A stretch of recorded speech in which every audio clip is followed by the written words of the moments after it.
enlighten us on is a matter which is under process, so you can tell your story, and any questions that we will have will be for clarification only because of that. But we welcome you here and we look forward to your presentation, which I think is about 10 minutes.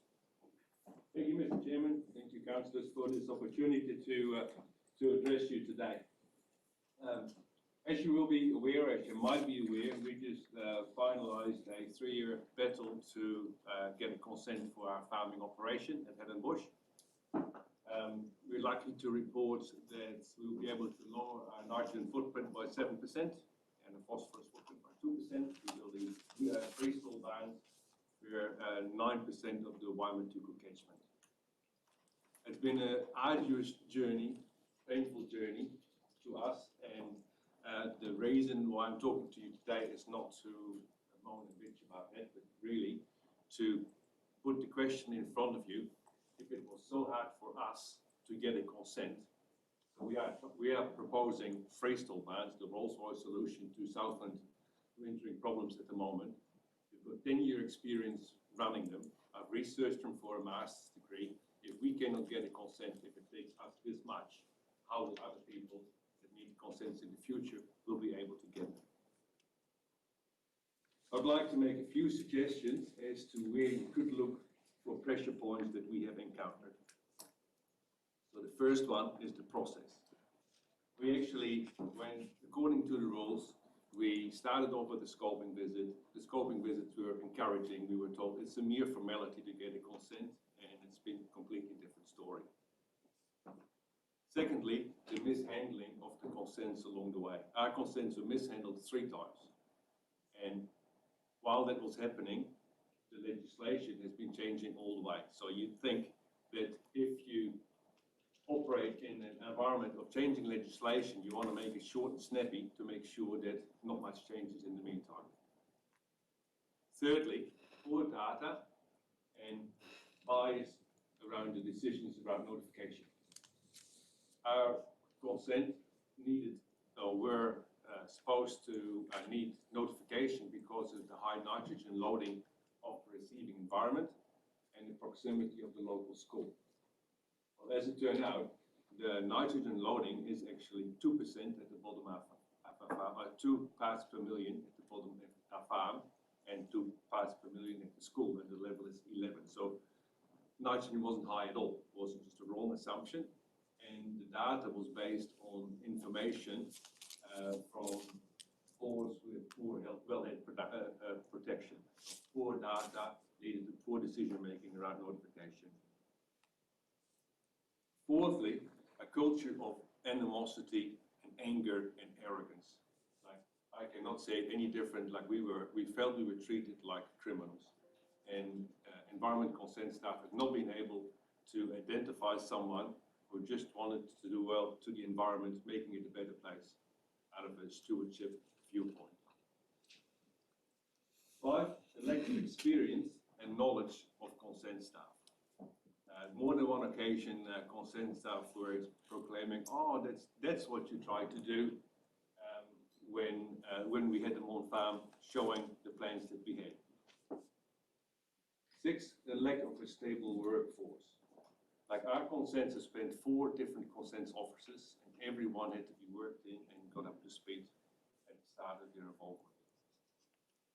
7, a lack of appreciation of our natural variations. For example, we are now to monitor the amount of time that our animals spend inside per cow hour. Like, I don't know how to do that yet, but we'll have to sort of find a way to do that. But any farmer would know that even this spring and last spring would call for completely different farming methods and completely different ways to use our resources. 8, a lack of appreciation of the required efforts to run these consents.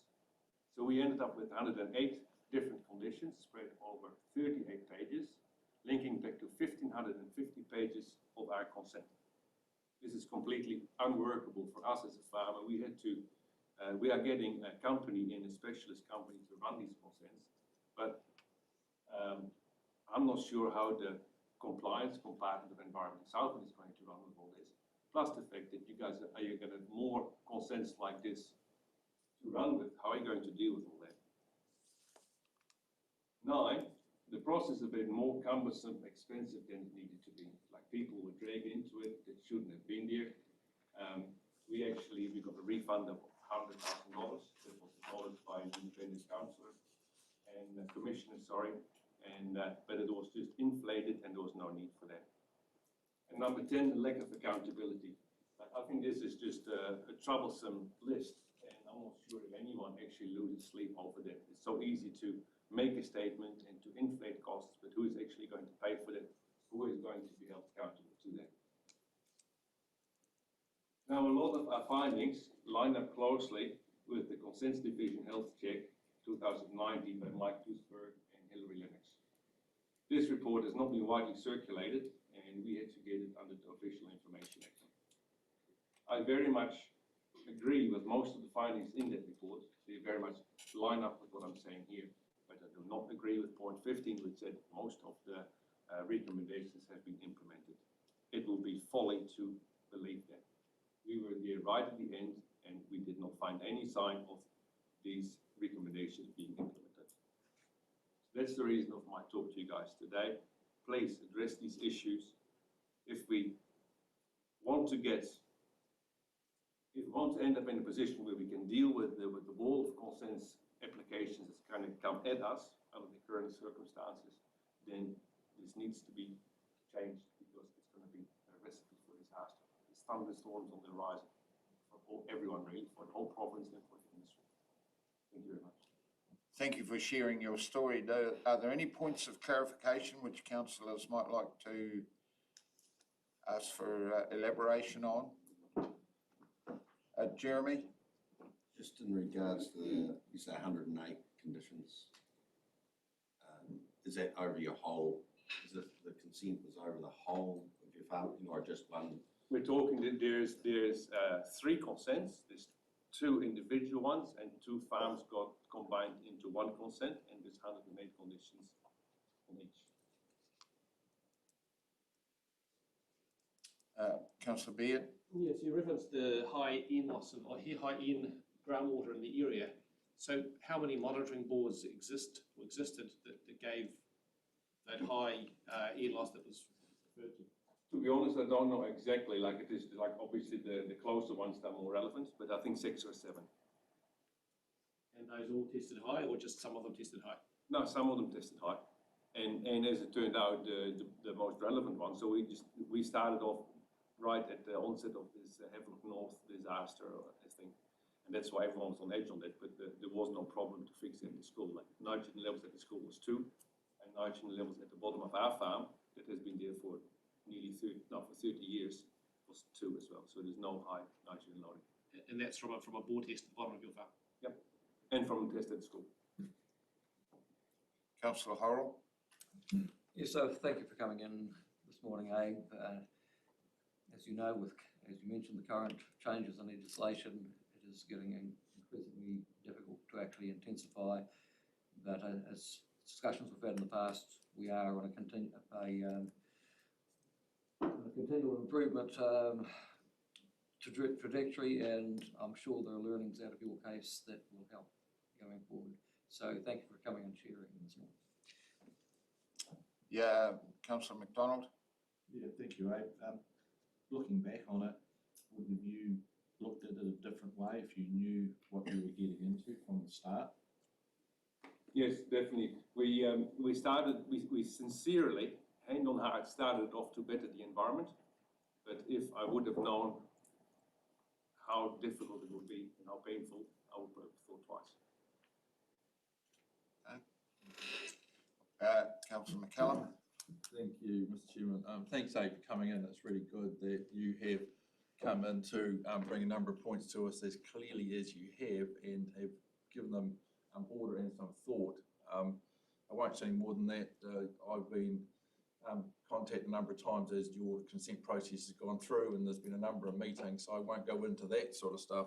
But I just want to thank you for coming in and presenting your case today. We will take note of that in due time and follow those recommendations that you have through, and we look for better processes going forward and better feedback from the community. So thank you for that. Councillor Stevens. Mr. Chairman, thanks, Abe. I just wondered whether it's possible, or whether the council's already got a copy of your concerns.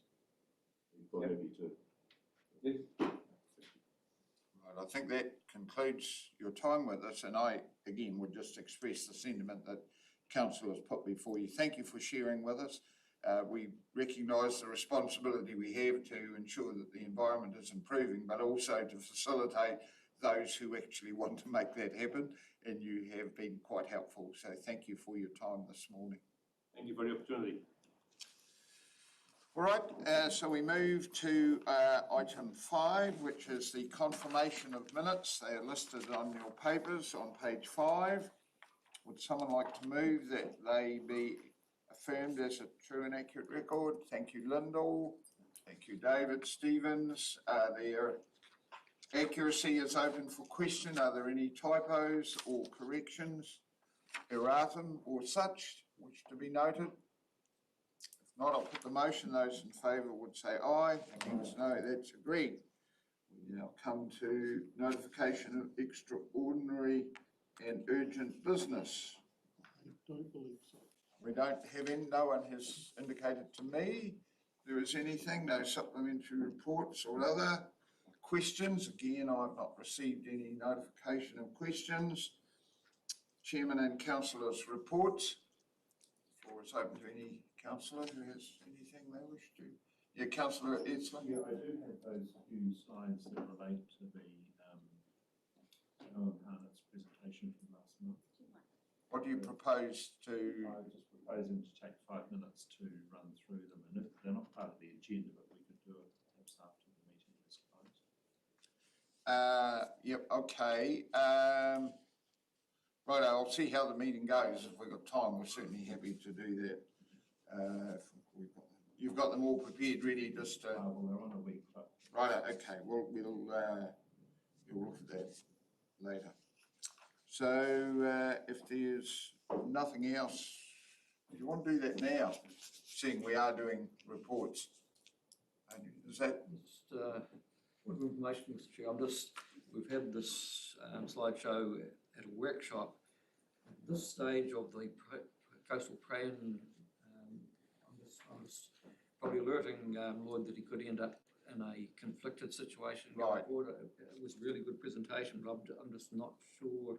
I'd look for some guidance perhaps from staff. Yeah, well, I'm just... I would suggest, since the earlier presentation was by, it should probably go to a workshop after the meeting, so it's outside of the formal process. Right, okay, I think if there were questions... We are in a structured formal process here, and that's why I said we might do it after, and I'm buying a bit of time, so I think that's... I'm thinking on my feet, on my seat or whatever. Okay, so let's go to item 1 on the agenda, which is regulation and prevention of air pollution from ships in the hands of... Lyndon Cleaver. Oh, Lyndon, thank you.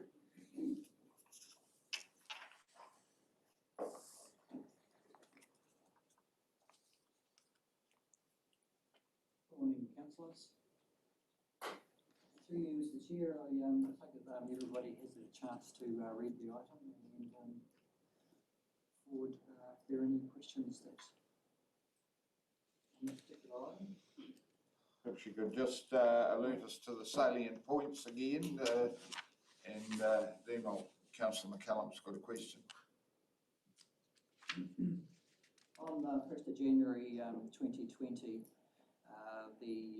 those countries that were a part of Annex 5 regulations, the compliance with the new limits is achieved with the sulphur fuel from those particular ships. The current limit of 3.5% mass of the marine fuels dropped from that limit down to 5% from 1st of January. So currently all ships flagged to Annex 6 of the MARPOL agreement now have a requirement to operate heavy fuel oil with that reduction of 0.5% on that. So in effect, all flagged ships, including container ships and cruise ships that come into New Zealand, have to abide by those regulations for reduction in sulfur content for the heavy fuel oil. Right. New Zealand has not been a signatory to the MARPOL agreement of Annex 6. They have made a decision, the government has made a decision that they will ascend to the regulations, and they hope to possibly be signatories by late 2021. The effects or the implications or the benefits for New Zealand are obviously for those vessels that do arrive in New Zealand, they either they have to abide by those regulations with the reduced heavy fuel content, or actually install scrubbers on the vessels, which reduces the exhaust pollution from those particular ships. I think that's a good summary. Councillor McCallum? Yes, thank you, Mr. Chairman. When I was reading this paper, I wondered, do we have that fuel stock in New Zealand to fill up ships? And I was wondering whether we can get caught here with ship classes. So there must be a tonnage limit, because there are some quite major, if I said personal private ships that would just about hit some of this. So I was just wondering where that line was. And then the other thing is, what does that mean for us in Environment South? Because how do we monitor, audit, follow this process to make sure that the ships within our jurisdiction actually fit this criteria which is set by the government, or do they supply a certificate? How does that actually functionally work in this new regime? Through you, Mr. Chair, if I could answer the councillor's first question. In New Zealand, they do, through Marsden Point, have a process lower fuel or sulphur contented fuel. But I understand with the possibility of Marsden Point closing down, that option of being able to ships to bunker and take on the lower sulphur content fuel is obviously not going to be an option. So what's happening around the regions now is that we'll have lower sulphur content fuel coming into the country by ships, and that's already processed offshore, and vessels will be bunkered in different ports. Yeah, so. Through you, Mr. Chair, what that means for Environment Southland is in areas such as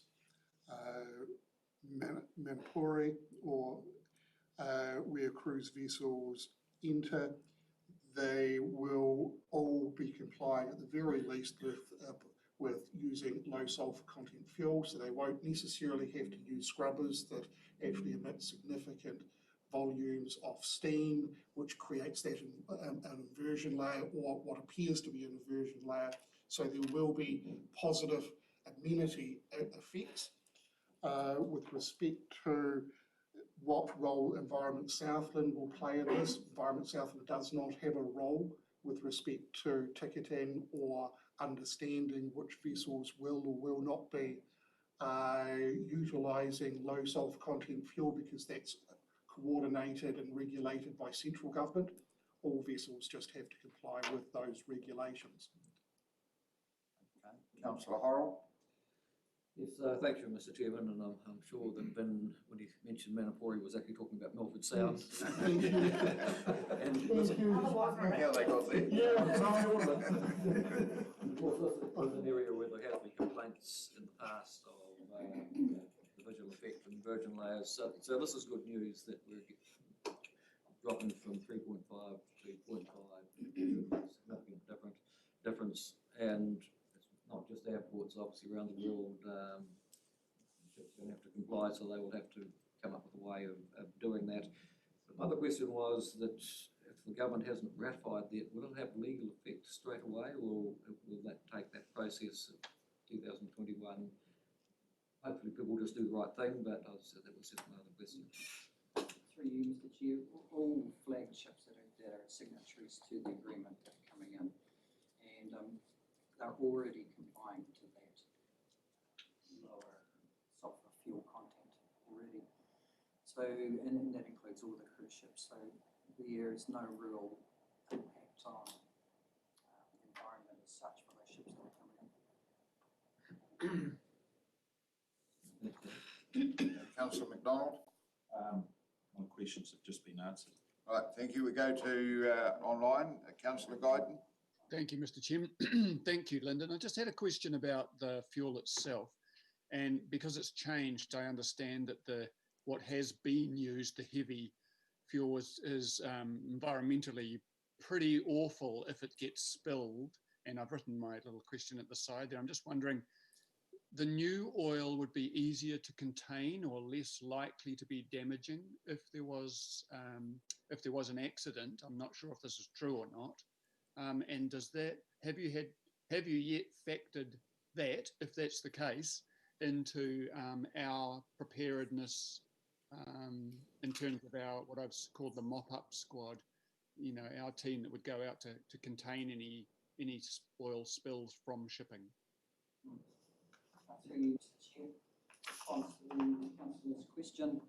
There's not going to be really any differences to the properties of the heavy fuel that's coming in. It's really just the sulphur content that's in there.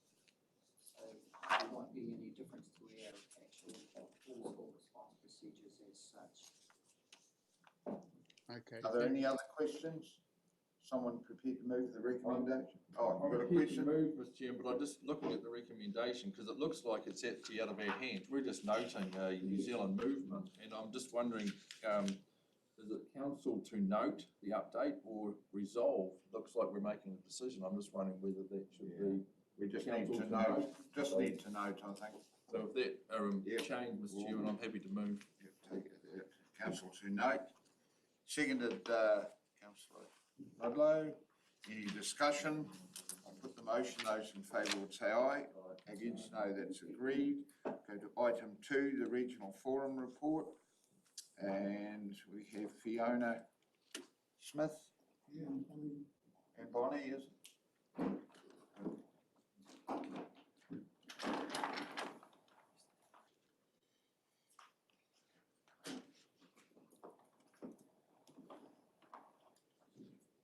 Welcome.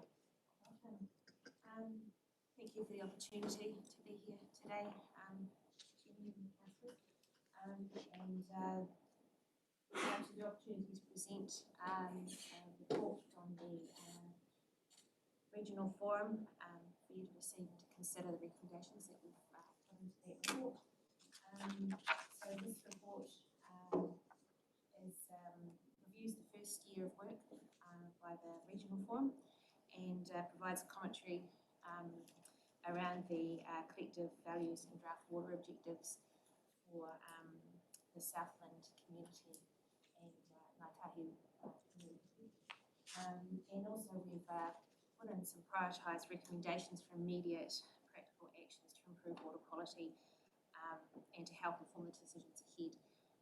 This report also gives you some information about phase 3 and what the forum is working through now to either regulatory and non-regulatory methods to achieve those values and objectives mentioned in the report. And those recommendations that I alluded to are sort of recommendations best considered as an integral package. So I would any questions? Oh, thank you for that. Are there any questions of the report? Yes, Councillor Beard. So under your 3 priorities, priority 1 is the one that I have less understanding of what it actually means. Are you able to elaborate a little more as to what you see with the priority 1? Yes, I think the summary of priority 1 it's quite hard to summarise all the detail in it. That's a good question. What we during our consultations around the community and as a group learning about the space that we're trying to gather to provide advice for the councillors in this process, we found that there was a lot of information and knowledge that wasn't actually out in the community around around the freshwater objective space, what's actually trying to be achieved, how concepts like Mano to Wai it's very poor understanding.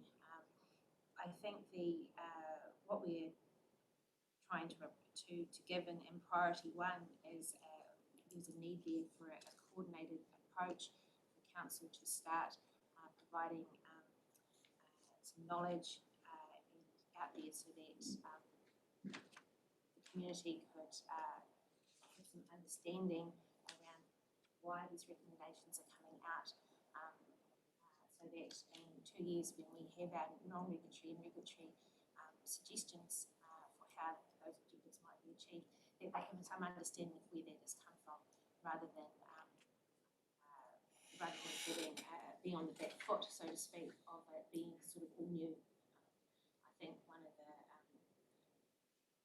the factors that we're finding as a group is that the depth of understanding of why this is happening is not necessarily present around the small groups have that understanding, but the wider community is a bit lost.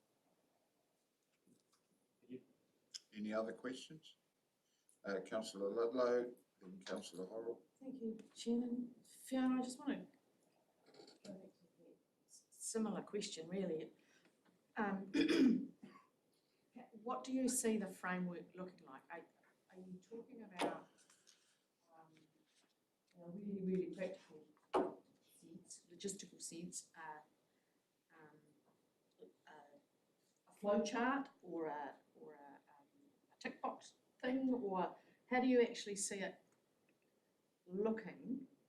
Because what I have in my head as an explanation of a framework might be quite different from the actual thing you think this will look like. Does that make sense? Yes, I think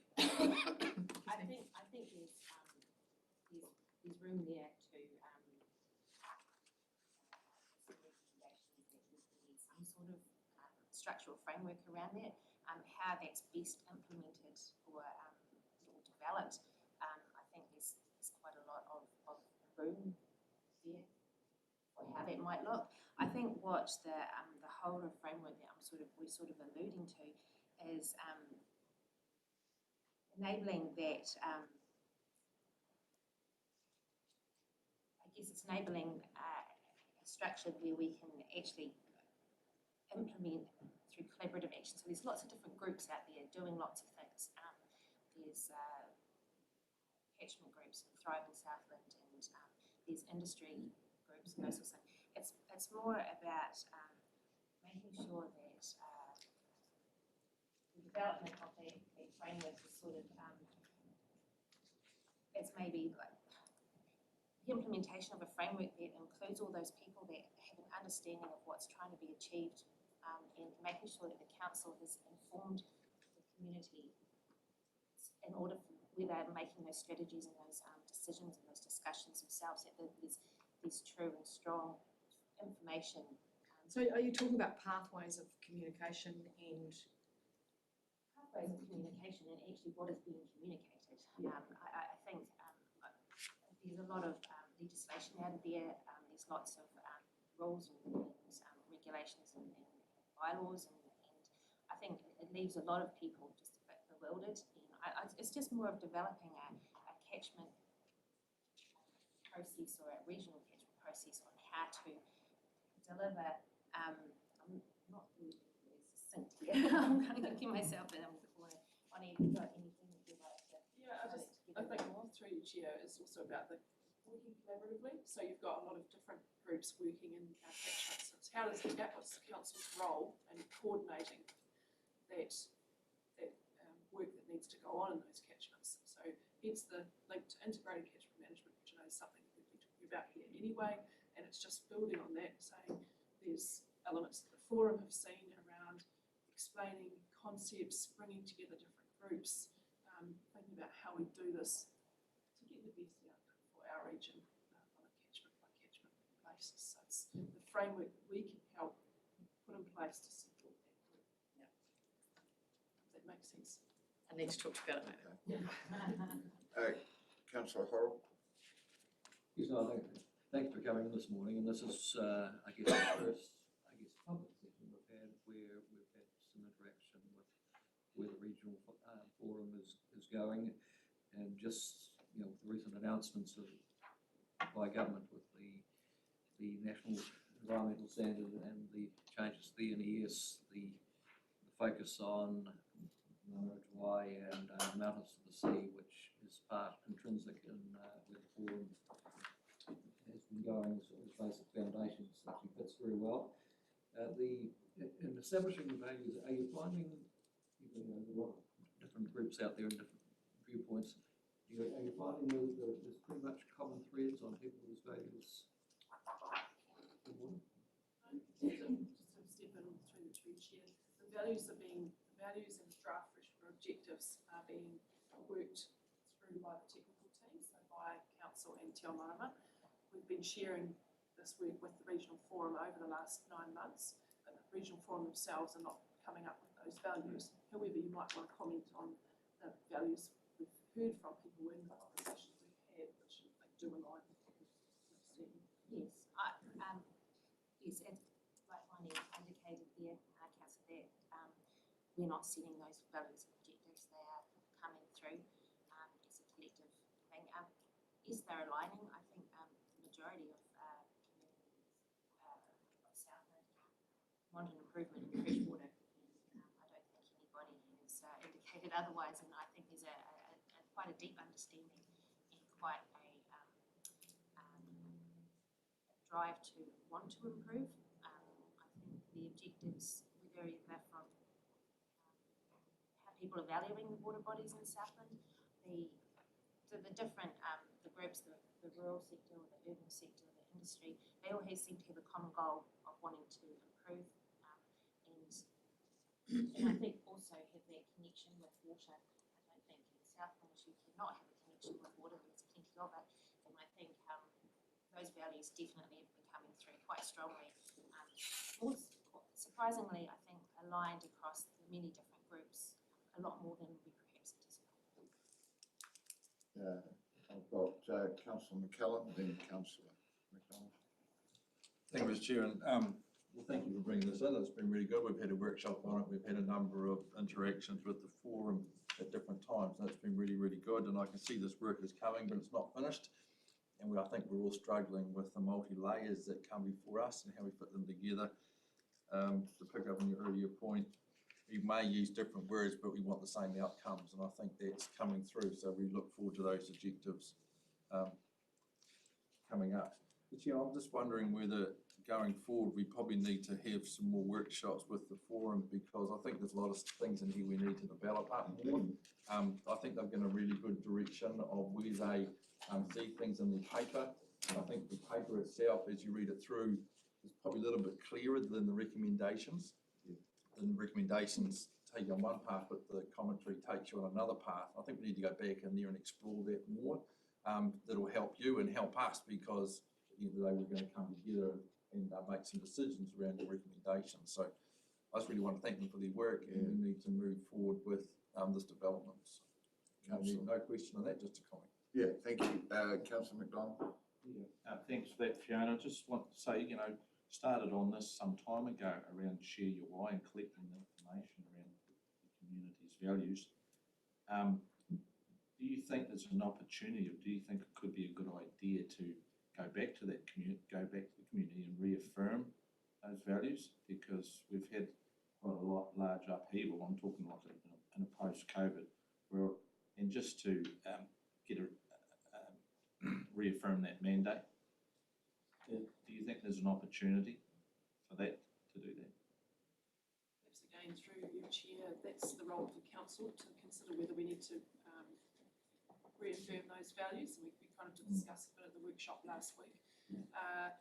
The values, have been collected, yes, you're right, 2019, and Māori values were collected through that period into 2020. So they are still very relevant, I think, in our space, and we did, through that collection, go back and look at how the values that came through in Share Your Why and the work done by Te Marama, how did they compare with what was in previous reports and previous processes, and underline very strongly, even though those processes occurred a couple of years before, there were additional values that did come through. And so, you know, I think it's important that we do, as a council, continually look at the changes in values, and that's something I know that myself and General Manager Wilma are looking at. How can we do that over time and make sure we check in with communities? But we are very comfortable that what we gathered over the last 18 months is quite relevant.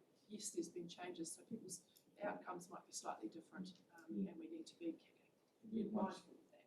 Once we understand that there'll be consequences around these things that we want and they feed into it, it could change, well, it usually does change the way people feel about things. Through your chair, that's why the freshwater objectives remain draft as well, as when the regional forums start to work through what are the options to address these freshwater objectives. There might be changes, so they remain draft even after they come to you at the end of October for approval in principle. They still remain draft, so that as we work through the next part of the process, they can be tweaked if we decide that the implementation side, the application of it is challenging. Through you, Mr. Chair, just to reinforce what Bonnie was saying, the next phase there will be an iterative process where we do scenario testing of achieving those values to determine how they may be able to be achieved over time, which will allow for refinement of the objectives and values at the same time, as we and the community understand the implications of the process forward. Councillor Guyton, apologies, I didn't notice you a little earlier. No, I don't have anything to say. I've written something there. Somewhat inconsequential, perhaps. Thank you.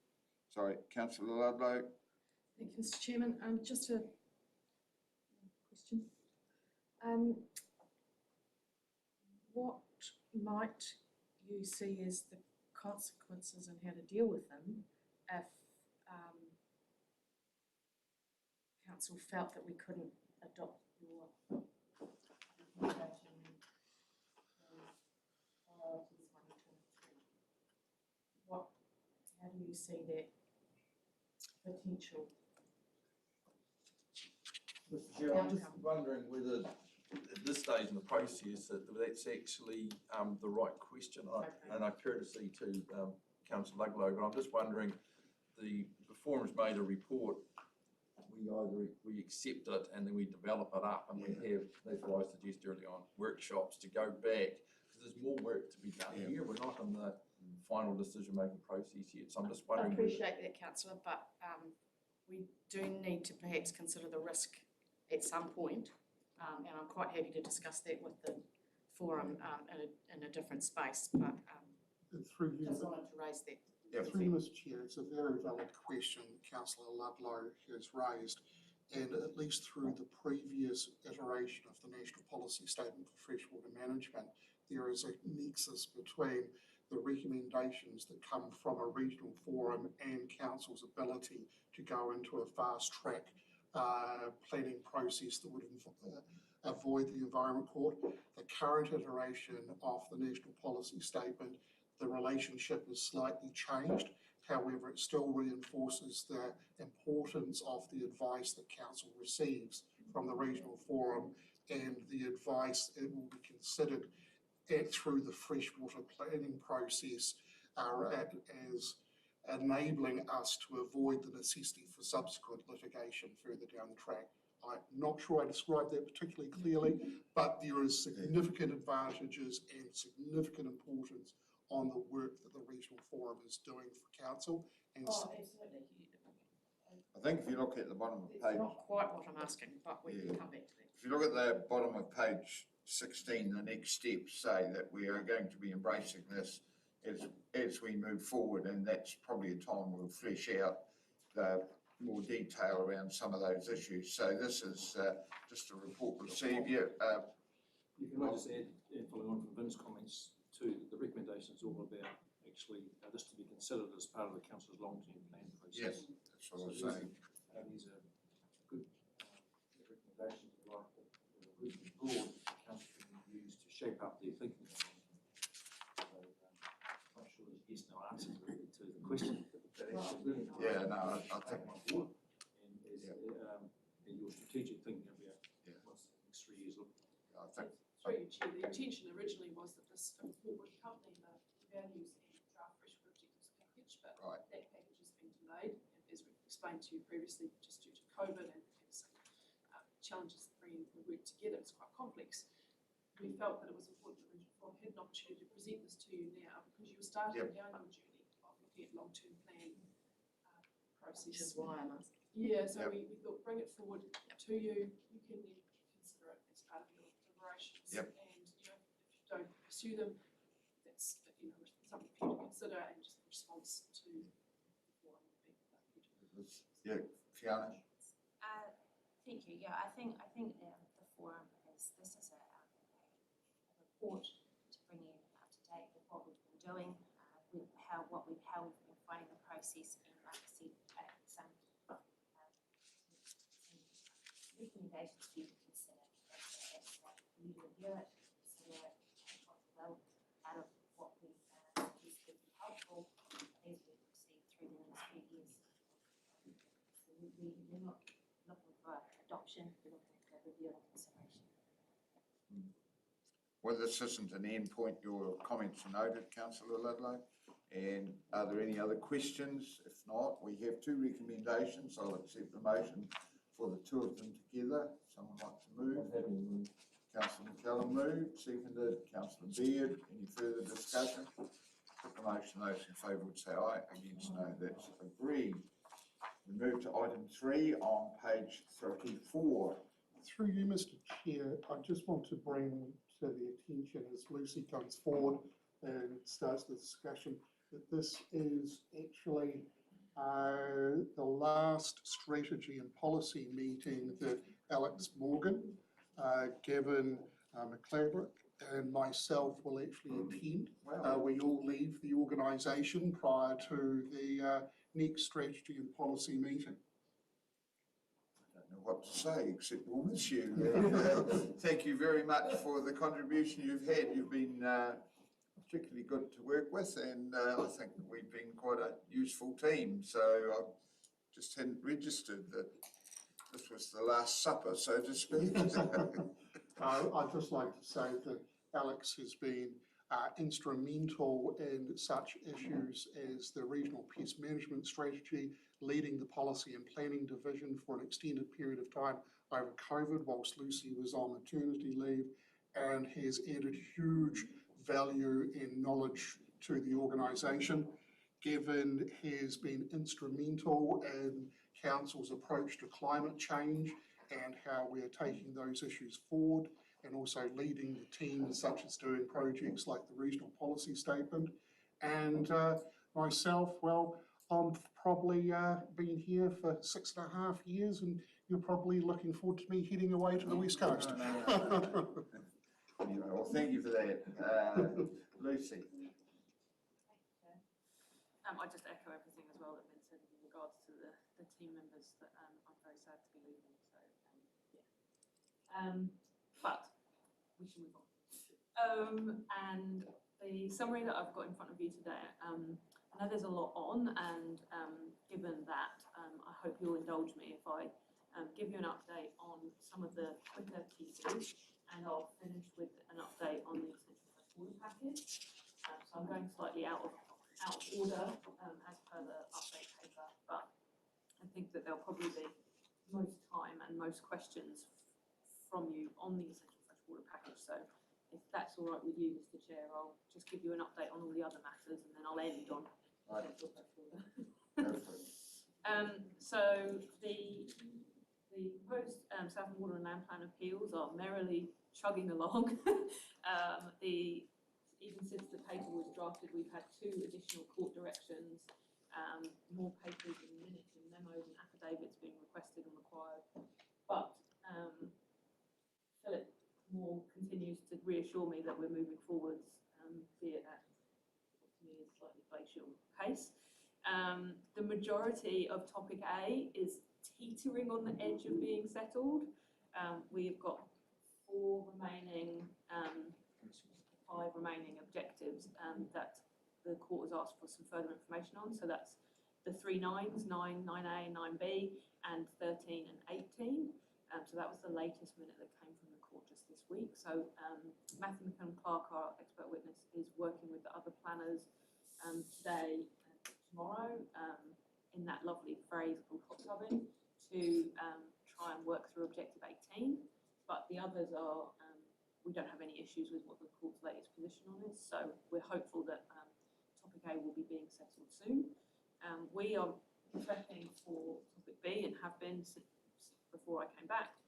We've got some staff training and a mock mediation planned for next week in order to prepare all of the staff in my team, because it's likely that we'll be pulling in a number of people into this process. And it is linked to the Essential Freshwater package, so I'll explain a bit more what we're doing with regard to that. But Mr. Chairman, just clarification, what, 18? Just remind us what, the good management practice one. GMP. Yeah, so there's been some toing and froing with the court not being 100% clear about how they felt about Objective 18, and parties got to a point in the last round of discussions where we felt like because of the strengthening of Objectives 1 and 3, we could probably do without 18, the rest of the plan, but the court has now come back and said, no, we want it to be retained, we just want you to reword it and sort of reflect the changes that the higher order objectives have now given the need for that change. So that's what they're doing at the moment. They're coming up with some revised wording to appease the court on Objective 18. You've already heard this morning about the work that the Regional Forum is doing. My team are obviously involved in that, and the Values and Objectives report that Bonnie mentioned is being peer reviewed by, or has been peer reviewed by us. Emma and Lauren and Anastasia from my team continue to support the Regional Forum in terms of what they need to be aware of and taking into account from a policy perspective. And Emma obviously principally leading that scenario testing element via the economics model. So also on the ball other than water is the coastal plan. We've had one workshop already this week, and there's another one in a couple of weeks, which is all intended to help us to inform those initial provision drafting that Tanith is leading within my team. And one thing I just wanted to mention as well is there's been another NES that's been passed, and that came in on the 27th of July and comes into force on the 1st of December. It relates to marine aquaculture. What's within those standards will replace the coastal plan rules for the activities specified in the regulations, and a report's going to come to the next S&P meeting about that. But we've got time, doesn't come into policy. We've previously talked about the Clean Air Loan Scheme, and I know that Councillor Ludlow from the OPAC committee is interested in that. We're hoping to take a scope of work to the executive in August, but given everything that we're doing with Essential Freshwater, that's been pushed out. So we're hoping that we will take that to the executive in September and come back to this committee at the October meeting to let you know where we've landed with that. The reason for that is it's new work. It's not something that we've factored in, so we need to take it through a bit. On the hazard space, the LiDAR tender process has now been completed. Gavin M, who's due to finish at the end of next week with us, is developing a project plan and a whole bunch of flying arrangements and handover and data handling information. So I'll have more to update you on again in October, but that's been a huge project, a huge corralling of people and time and energy and money, and so it's really positive that we actually managed to get all of the contracting information signed off. The other element of work that's been happening mostly in the Gavin space around the Waihopai flood management scheme. That report's also been completed, and we've had a staff workshop with John and Paddy and others. And again, a workshop's going to be scheduled with yourselves in October to socialise that report and talk you through what it's found and what some possible next steps are. On the transport space, things are, as always, Russell has got it all in hand and it's moving forwards. The transport plan, regional land transport plan is in development, and the cycleway, the ground is due to be broken any day. We're hopeful that we will have some movement in the space, which I know has been kind of dragging on. Just on that one, have we solved the issues with crossing Kiwi rails? That was one of the issues that's Resolved? Yep. Thank you. And the latest hold-up was around the finding of, I'm not going to find my word. Thank you, cultural heritage. And so they had to work through some of that, and that's what's currently been worked through. And it's all resolved now, and so they're due to break down any day. But I can give you more specifics once we know more. Any questions about all of that other stuff? Otherwise, I'll hook into essential fresh water. Well, there are a lot of balls in the air there, there's no doubt about that. Councillor Ludlow first. Frightened to ask another question. Simple one. Are you going to put some happy story comms around that cycleway? Yes. A lot of them from my constituents, our constituents. With our colleagues at ITC. Yeah, so a good news story around that would be great. Thank you. Councillor McCallum. Just 9 really, I was just interested to know where the maritime agreement for the cruise ship was at and whether it was still proceeding through. We are still proceeding through. We've got a date scheduled before Vin is allowed to exit the building. 24th of September, we're having a Zoom meeting with the cruise industry, ideally to confirm the details of the agreement, which will then be available for signing. That is our hope. We will see how the Zoom meeting goes. Yeah, Councillor Beard. Just a little follow-up on the LiDAR survey work. So the timeframes, obviously, that we're nearly there, saying pushing the button on the fly. What's the timeframe to complete that flying, and then when will the data start flowing back into a usable form? So the flying was, they're waiting for the weather. They could have started sooner, but the weather hasn't been consistently good enough for long enough. But I'm not 100% sure, other than the weather hold up, they could be flying any day. And as soon as they're flying, then the data just comes relatively swiftly after that, but it will come in pieces. So we'll get it, and that's one of the things that Gavin's currently working on in terms of where that's going to go, how it's going to be mapped, how we're going to make use of it. So working a lot with Jane's team about how we can GIS it and all of those other good things. So it's a pretty quick turnaround once the flying actually starts. So within 12 months, you think we'll be? Through you, Mr. Chair, once Gavin has developed that schedule, I'm sure we can bring that back to strategy and policy so that you can see the actual time scale and process for.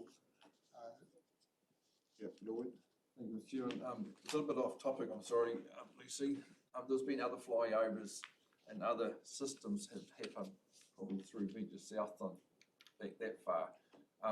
They did the flyovers, remember seeing the plane flying around, but the data streams that came out of that work and the promises which we contributed to didn't actually come through that well, and I don't know if it's actually publicly available yet on some of that scoping work that we approved.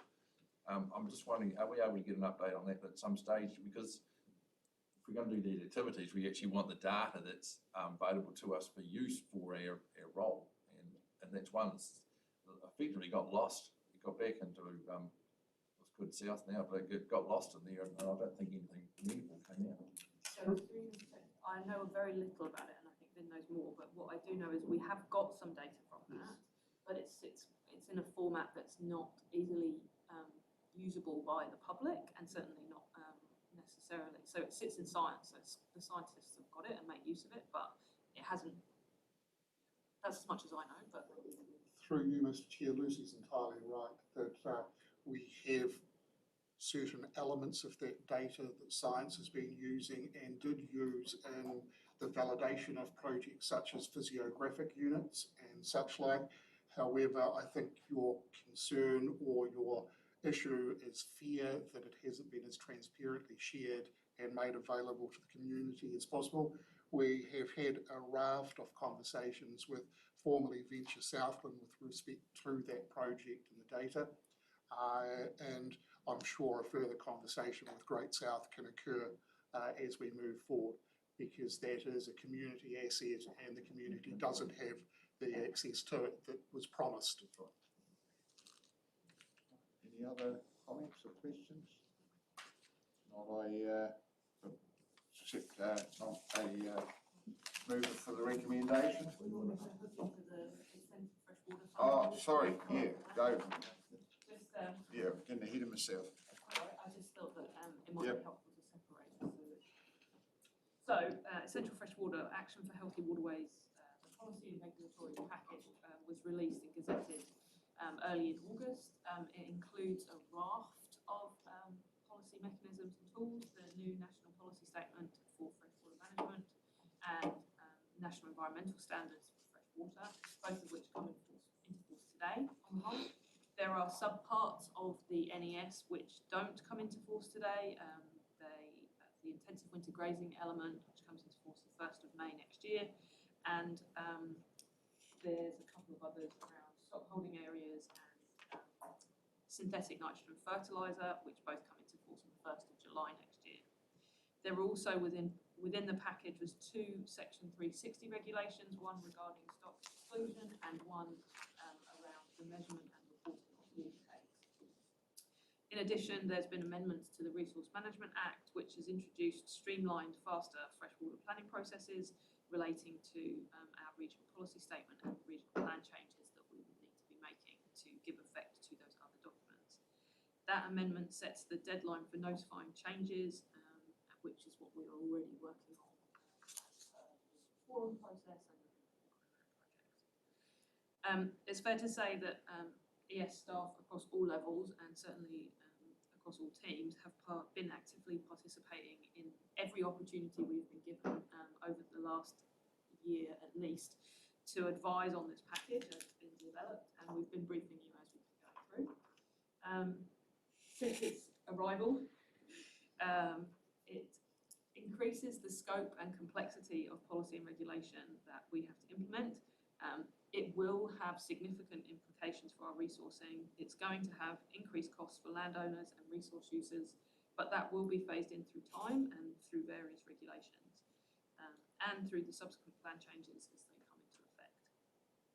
So what I was hoping to talk you through briefly as part of this update is just to let you know what we're doing and what we have done so far. So my staff and other staff are working through the detail of the documents. When we briefly gave you an update at the workshop that you had the other week, showed you the roadmap of kind of the approach that we're taking. The first stage of that's been underway since Gazetta, which is the detailed policy analysis. We decided to take the approach of prioritising which parts of the policies were going to be coming in first or were the most urgent and of most interest to Southland. And so those were the elements that we started the analysis on first. So that includes intensive winter grazing, the stockholding exclusion rules, and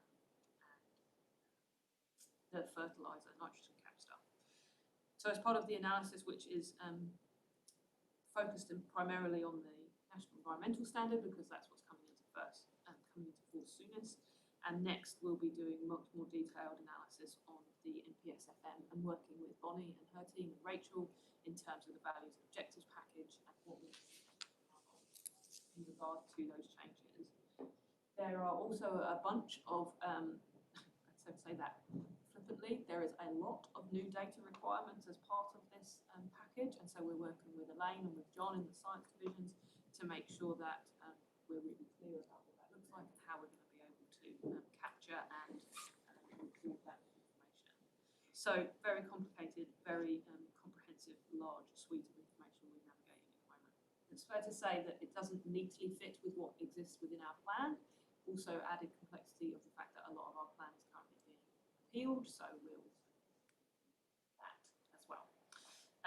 The next phase, though the detailed analysis will continue for some time, we are intending to conduct some stakeholder engagement in the next, well, we have already started those conversations and those will continue, but we're hoping to do a webinar with some key parties in the next couple of weeks, and we've had active conversations already with Dairy NZ and with Feds and Beef and Lamb, with Deer NZ, Thriving Southland, and some of the catchment groups and our consultant groups.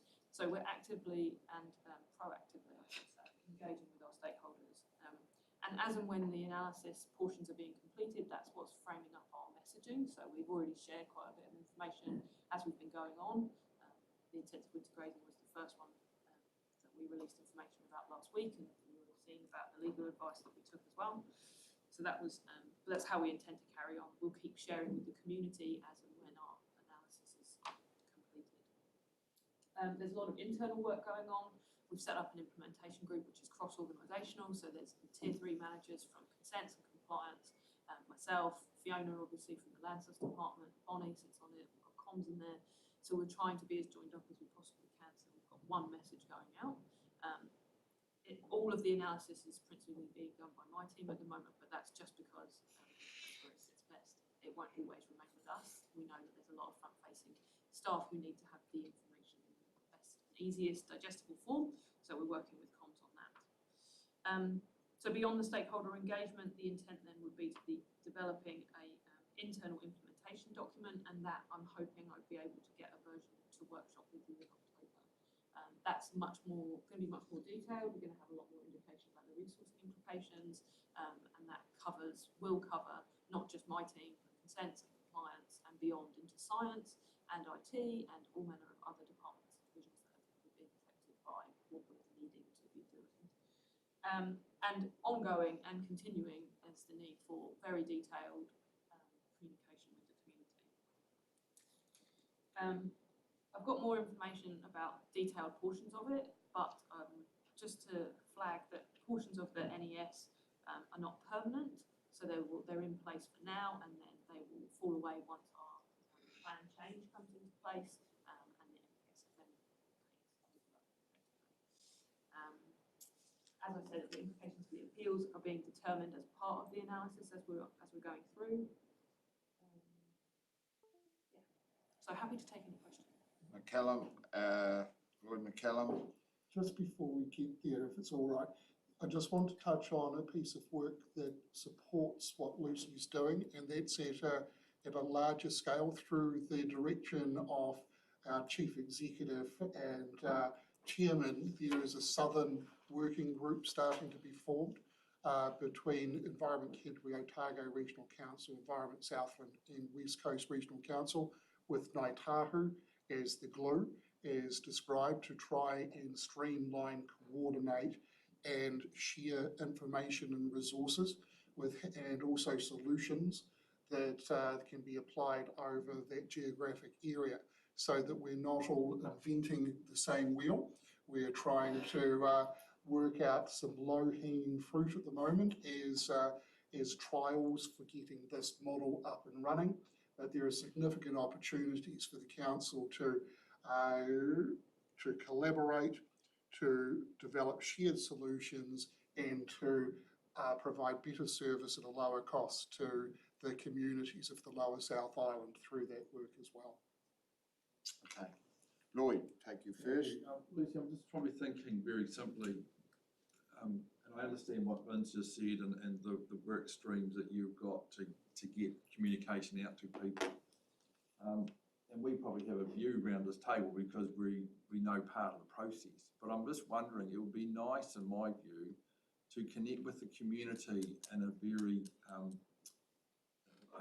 isolation not the right word, but people who are not in the process but are going to be working with these rules, to get some understanding of what that process that we put in place, or that service that we provide, or the maps or technology we put out there, to get that as it were greenfield approach to, yes, I can work around this, or no, there's difficulties here or there because I don't have access, I don't have internet connection, or it's wrong because of we don't have the data on the right side. I think there's a lot of stuff there that we can learn that, well, I think we need to bring in somehow in a fresh approach, not within the process that we actually have formulated. I think if we can connect with, and it's basically, can we connect to the community in a way that they go with us, not we deliver to the community an answer. Thank you, Stuart. All right. Right, Councillor Beard. So we talk about part A of the plan, and we know it's largely about the objectives. Part B is policy and rules. With so much change having been put upon us with the local government, or sorry, with what central government has put forward, can we, or is it appropriate to even consider pulling back our plan from the Environment Court to rework what we feel needs to be reworked, to then consult with the community and effectively go back a couple of stages to try again? Is that a feasible option, or is that not feasible? My understanding, and Ben will help me, My understanding is no, it's not feasible. It's with the court and it's got to play out with the court. That's my understanding. Lucy's right, there is no statutory ability to remove it from the court at this point of time. That being said, there are, as we're heading into mediation, there are elements of the appeals that will be to some extent superseded by what has come from the NESs and the MPSs. However, it's not upon us to remove appeal points. Appellants have that as within their power. So if certain parties have appealed a thing or they want to push a thing a certain direction and take it to a certain point and now they can't because the NES overtops that, it's upon them to remove those appeal points. So there is likely to be some narrowing of those discussions because of what we've received from central government. And obviously mediation, I'm eternally hopeful, will be speedier than hearings and the back and forth we've been doing so far on topic A. So yeah, we can't remove it, but there's going to be some opportunity given as we head into topic B to take account of what's recently managed.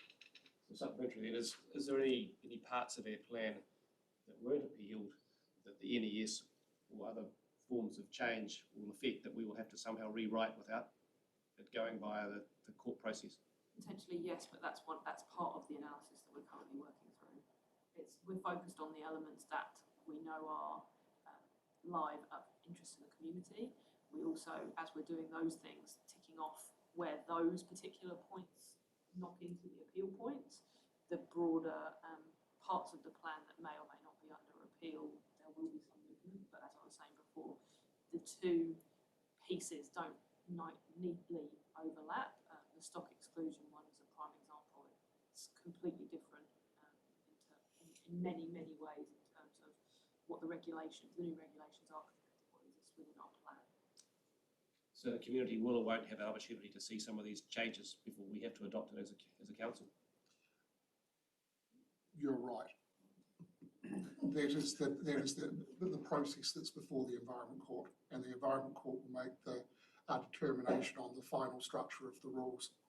And the NES, our rules cannot be more liberal than what the government has put upon. So, and we shouldn't be there's no need to duplicate. The consents team, when they're drafting conditions, have to give effect to those higher order documents and regulations.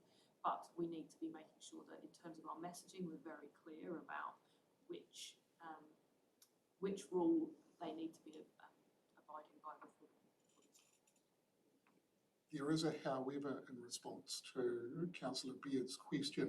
The limit setting process is also before us, and we are on schedule to notify our plan change by December 2023, that if there are any nuanced or refinements to probably the plan that need to occur, that can occur through that process.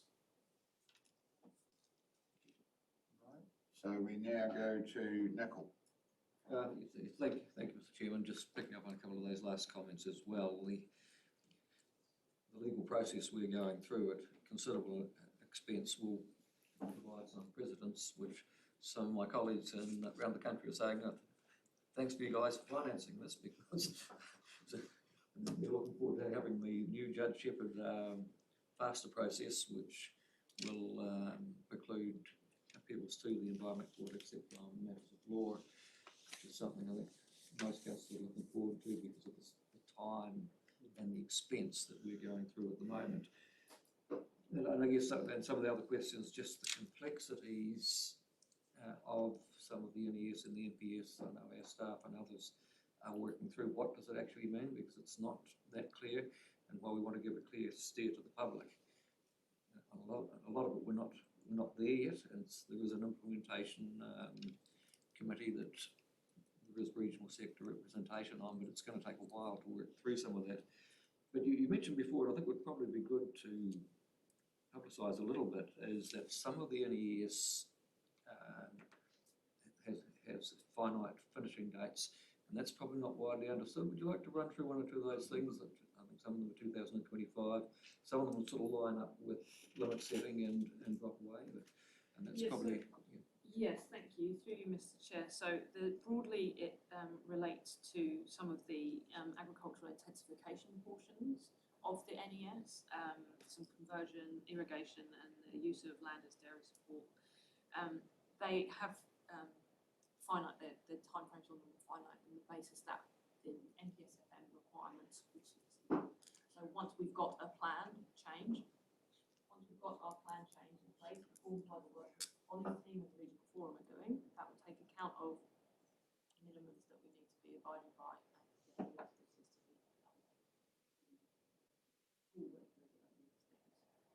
So yeah, in general, feedlots, not feedlots, agricultural intensification, so conversions to pastoral land, conversions to dairy, irrigation on dairy farmland, use of land as dairy support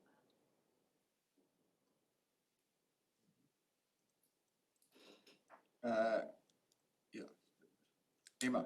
Oh, no, I was just going to add to that. It's the farming chapter of the NES that is replaced. So it covers all the things that Lucy was mentioning. Right, does that answer your questions, Nicole? Probably as much as we can at this stage of it. Move to Peter. Yeah, thanks, Mr. Chair. It's quite clear too is that the council will be dealing with a whole new level of people and farmers, especially around the essential fresh water and the rules coming out of it. So we've got an increasing amount of activity. We have to match that with an increasing amount of capacity and scale up that capacity. Will you be able to find out any way of how many, say for instance, farmers that we will have direct interaction with now regarding these rules to try and match that capacity? Oh, I see what you mean. So you, just so I'm clear on the question, you mean as in moving forwards, how many we might need to be liaising with in terms of additional consent? Yeah, absolutely, because it's going to just capture a whole large group. So that's exactly the information that we want to be able to present to you more thoroughly in October. We know we've got more information than a lot of others, and through the work that Emma's done with the economics project, we've got a good handle on how many and what kinds of farms, etc. So we're in a pretty good space to kind of give a best estimate. What I didn't want to do was to come with a half-formed thought to you in terms of how many it might be, or we might have to estimate some, but I would like to have a much better, clearer estimate for you. It's going to be big. It's going to be an additional amount of workload, additional amount of data, which is actually a thing we are kind of starting to wrap our heads around in terms of how we're actually going to process that information and hold that information and assess that information. So it's not just going to have an impact on Aurora's team and Simon's team and my team. The implications are organisational wide. That's supplementary too, and we're probably going to be interacting with landholders that haven't had any experience of interacting with the council before too, and that may be problematic around process. Thank you. David Stevens. Thank you, Mr. Chairman. Just a question, Lucy. Really, at the moment, we've seen the Minister of Agriculture come out with some changes already. I imagine I understand there's also the mapping that was done is also going to be looked at. Is there any indication when that may happen, or is that... when it may happen? Or yes, those changes, because that's going to have quite an effect on where Peter's coming from as far as consent processing. So there's quite a lot of frustration around the mapping, and from a very, Emma will probably be able to answer more if I can't manage, but it's very coarse, and a lot of the new rules are by paddock, so stuff like slope, etc., being estimated by paddock as opposed to by farm. So the mapping's not really there yet from what we've been shared thus far, and there is a lot of frustration, and we're waiting for more clarity. What was the first part of the question? Just with the changes. Oh, the paddock. Yes. So yes, so again, the changes that came to kind of reflect the fact that there was a lot of feedback from the regional sector and from the industry in terms of how feasible these things are to actually implement, which was why there was that change on the paddock. Do you want to say anything else about that? We had a call with MFE last week, and we were told that in terms of the intensive winter grazing provision, that average slope map wasn't an appropriate tool to use for those provisions. They're relying on it for the stock exclusion, but it's not a place to start, a starting point for point grazing. And we are looking at the moment about how average slope may be calculated. Thank you. Righto, Jeremy? Just like to add a wee bit to this, the mapping thing. It's interesting how the government can use one map that's okay for one rural. It's quite interesting. It's not right for the intensive winter grazing rule. And the reality is that it's indicating that all of Southland's under 10 degrees slope, really, which we know it isn't. Just in, the Minister of Agriculture has been quoted as saying that these are guidelines, which I just want to confirm that these aren't guidelines, these are rules. And he's indicated, well, we want to work with regional councils. There's obviously two different trains of thought here. And just want to get your opinion on that. My opinion would be that. So I mean, we've obviously got our legal opinion about elements of it that we need clarification on. These are rules. They're rules that we have to abide by. I would imagine that there is an element of interpretation that is required at each regional council, and that is because we all have our own plans in place and we all apply our own conditions upon our consents, and it's that element. So there is some, I don't understand why he would have said that they're guidelines when we are all working towards abiding by them, but there certainly is an element of us needing to work with them about what they mean and what their intent was. So those are conversations that are live and ongoing and will continue.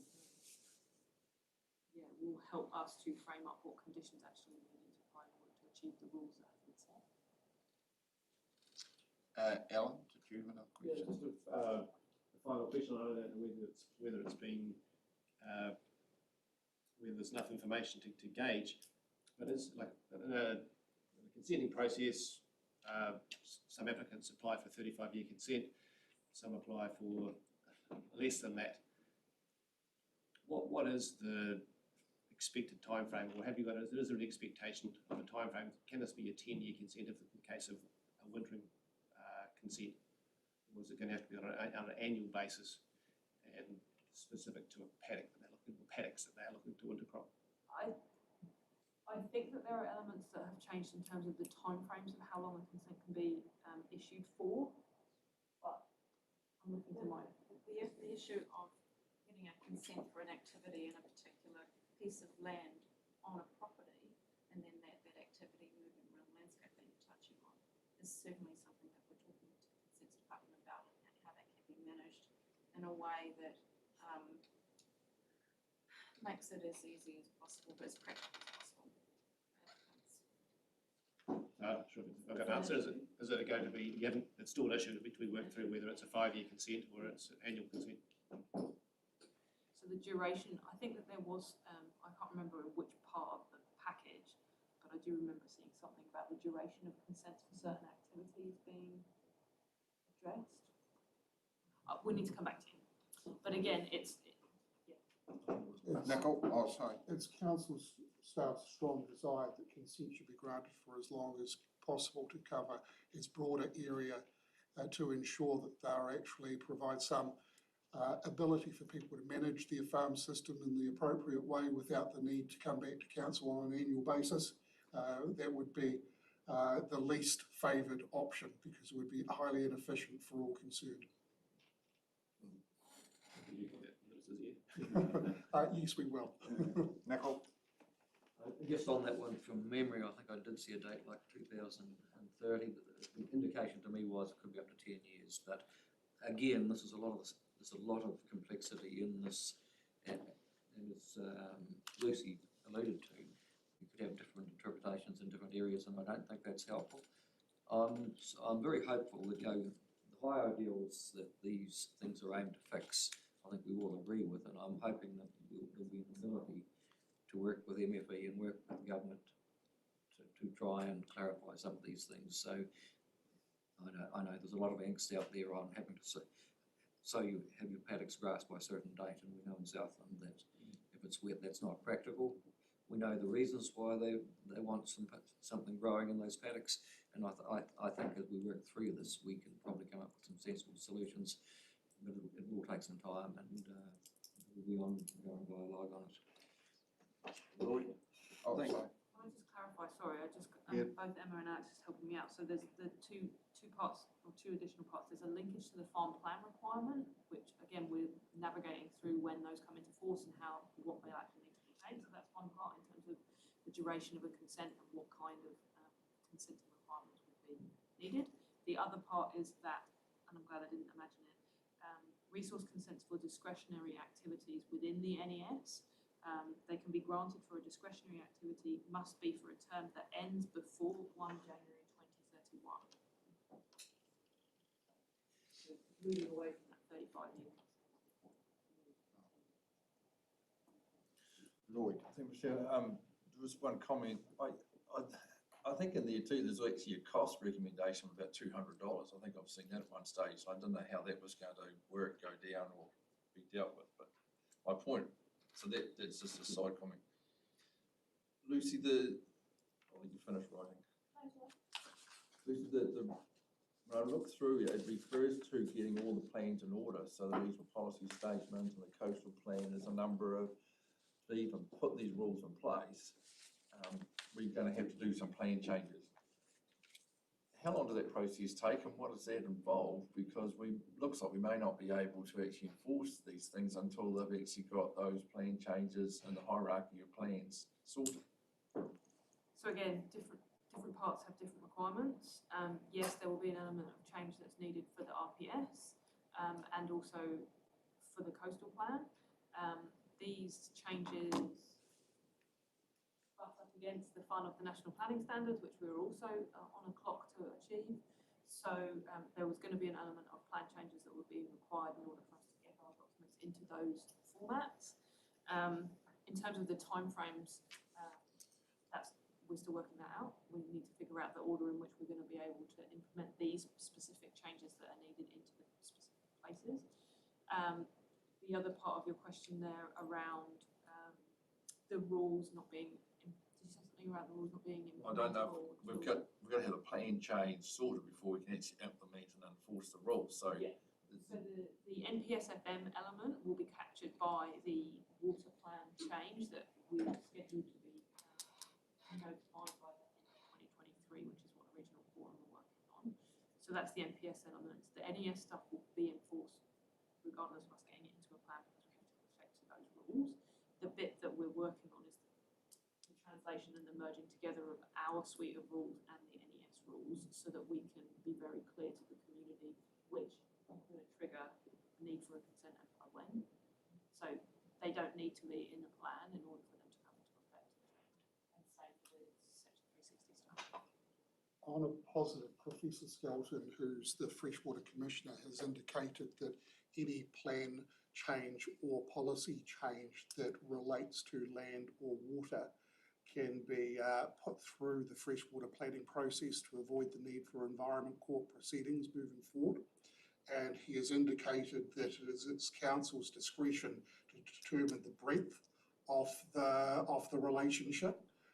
So there is significant opportunity before council to, where necessary, fast track these processes forward. And we'll also be able to leverage off the work that the regional forums will do. Some of the additional parts of the NPSFM are around visioning and value and work, which we've already got well in track from the work that the regional forums are doing. Peter? Thanks, Mr. Chairman. Just interesting conversation just before about planning and consents, and obviously mandatory farm planning is our future. And surely that must be the goal, to get that on the ground change. Is there any way in the future we can wrap a type of a conceptual one consent around and incentivise that mandatory planning? We're talking low complexity operations, because when you talk about consents, for me it's like it's important to account for the planning is important to the farmer to make those decisions. The whole thing is to get on that ground. change. So I sometimes feel as though we come from the wrong angle. If we can use a consenting process to incentivise a planning process by the landowner, surely that's the ultimate. And we have a grace period or introductory period along those lines. So we have some opportunities to put the carrots out there in this right now. Just a few ideas. Thank you. Any other comments? We concluded then item 3. Would someone like to move? Thank you, Nicole. Seconded, David. Further comment or discussion or question? I'll put the motion. Those in favour would say aye. Aye. Against, no. That's agreed. We come to item T, an extraordinary and urgent business. And I think, well, there is one. We are losing 3 staff members. I think it would be appropriate that under an urgent motion, we acknowledge their contribution and wish them well. And I'm happy to move. I'll second that. Seconded, Lloyd. Any discussion? I'll put the motion. Those in favour would say aye. Against, no. That's agreed. There is no publicly excluded business, so that concludes the meeting. And we'll now have Lloyd